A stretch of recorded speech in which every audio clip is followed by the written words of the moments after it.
Hello everyone, welcome back to my channel Limitless Urban Gardening. It's all about gardening urban style. Sorry, I was away for long. I was held up with lot of work. Now I am back with this composting video. I've been composting for the past 10 years. I've tried multiple ways of composting and learnt a lot. I would like to share this knowledge through this video, and I hope you will learn and are motivated to compost through watching this video. Composting is the need of the hour. As you know, we are faced with multiple environmental crises such as climate change and waste management. Through this video, you will learn an easy way to compost which is odorless, hassle-free, and less messy.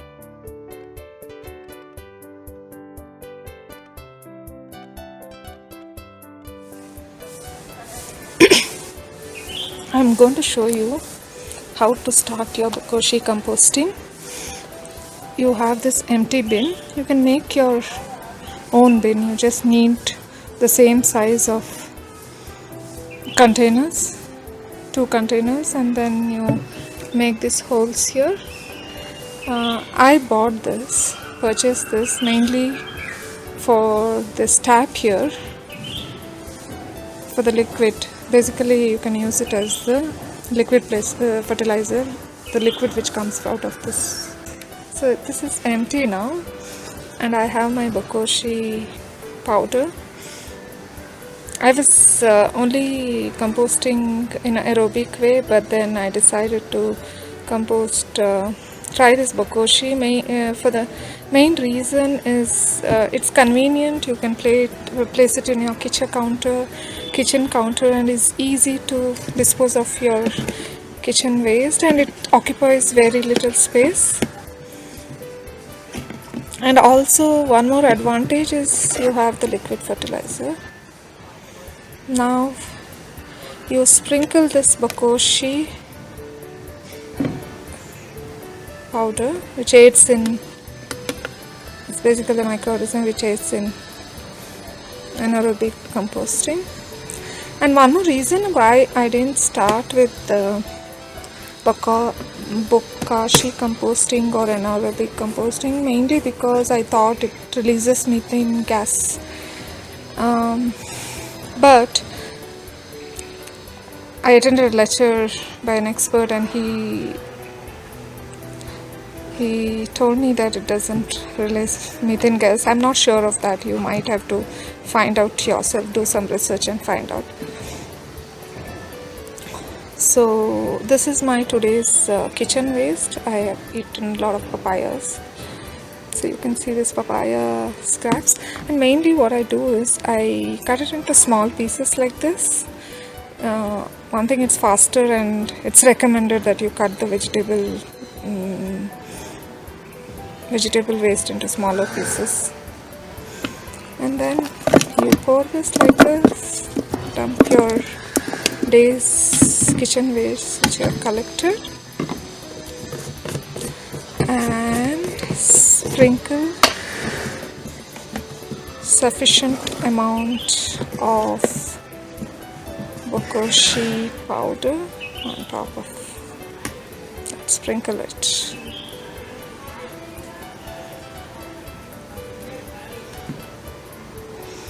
And in aerobic composting, you know, it's basically compost with lack of oxygen.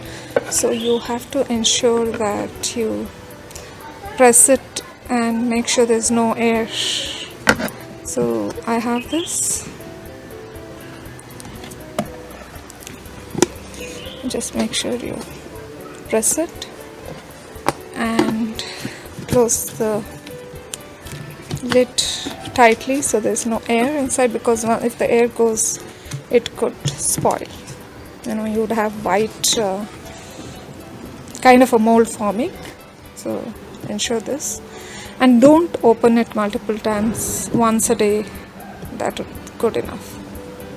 You can see now I have the filled bokashi bin, and you can see I have the liquid I'm going to collect it in this container and use it for my use it as a liquid fertilizer. Basically you have to mix it in the ratio of 1:10, 1 part of this liquid and 100 parts of water, and use it as a liquid fertilizer. This is an advantage of bokashi composting. Collecting the liquid here, as I see.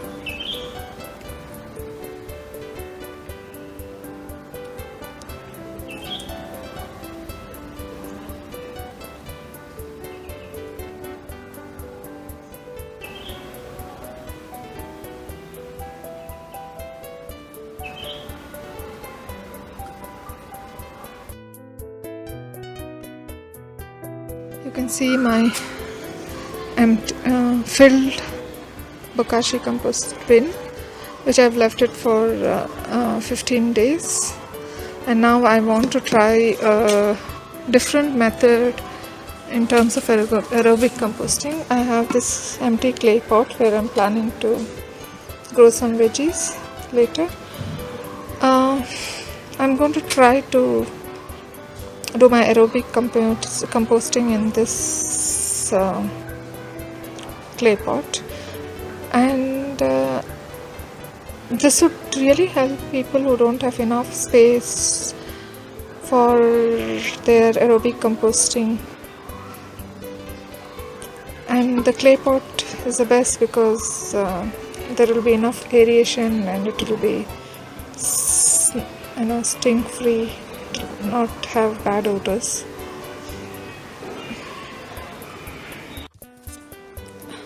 One layer of bokashi compost is here. Now I'm going to add my cocoa peat on top of that and sprinkle some buttermilk. So it aids in buttermilk, aids in faster composting. I covered the bokashi with one more layer of cocoa peat. Now I'm going to sprinkle some buttermilk. I've sprinkled some spoiled buttermilk. It's full now. I'm leaving a little bit space, so in aerobic composting it's always better that there is good aeration. So now you need to protect it from rain, so basically I'll be covering it with the cover, and probably I'll keep some weight so it's protected from rain, and I'll give you an update after 15 days. So it's supposed to take 15 days. Give an update. This would really help for people who don't have space for keeping aerobic composting bin, which generally takes a lot of space.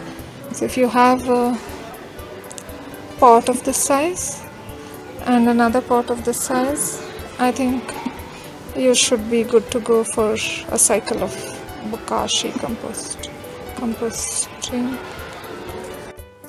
I've just covered with this cover and I've kept a granite stone on top, so it's protected. Basically it's a protection from rain, and in Bangalore you just can't say you can expect rain any time of the year. So yeah, I'll give you an update on how it's going. This is the first time I'm trying. Let's see. I'm hoping for a good result, so people can start composting at home even with lack of space in an apartment setup. This is another pot which I used, and here I didn't mix the soil. I just used cocoa peat and my bokashi compost. Look at the volume, it is reduced. It was almost full till here. I left little bit space for the aeration. It's still here, and it is reduced the volume by 1/3, I guess. And even this is beautifully done. It's composted well.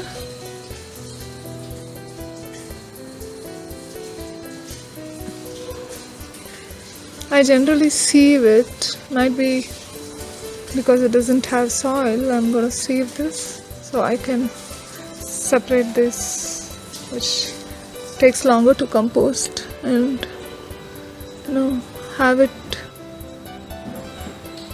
back in my compost bin. Yeah, or I can just use it for mulching, or put it under the coconut tree, some big tree, so it will naturally compost. And it looks like it doesn't have any bigger lumps of food waste, which is not good composted, which generally attracts rodents like rats.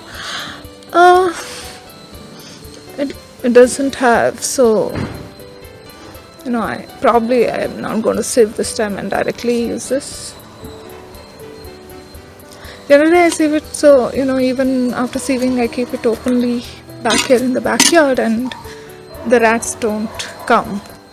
But before I sieve it and leave it, because there are bigger lumps of waste which is not composted to be there, and it attracts the rats. So I will still sieve it. So I don't want to take chance of having rodents, rats in my backyard.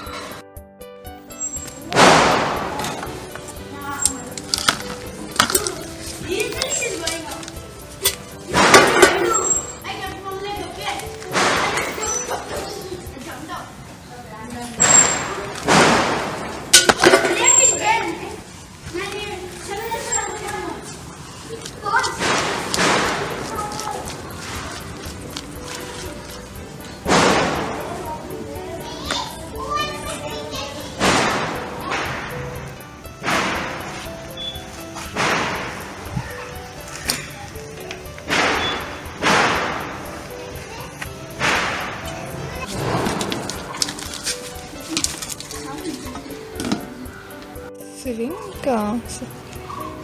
After I segregated the fine and uncomposted matter, you can see this.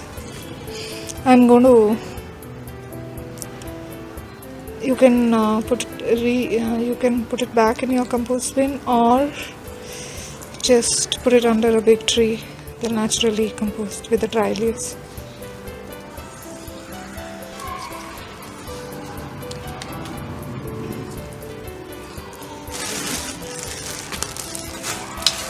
Totally, it gets around so much of it. Probably these are some fibers, and must be some fibers, some uncomposted material. It'll take longer.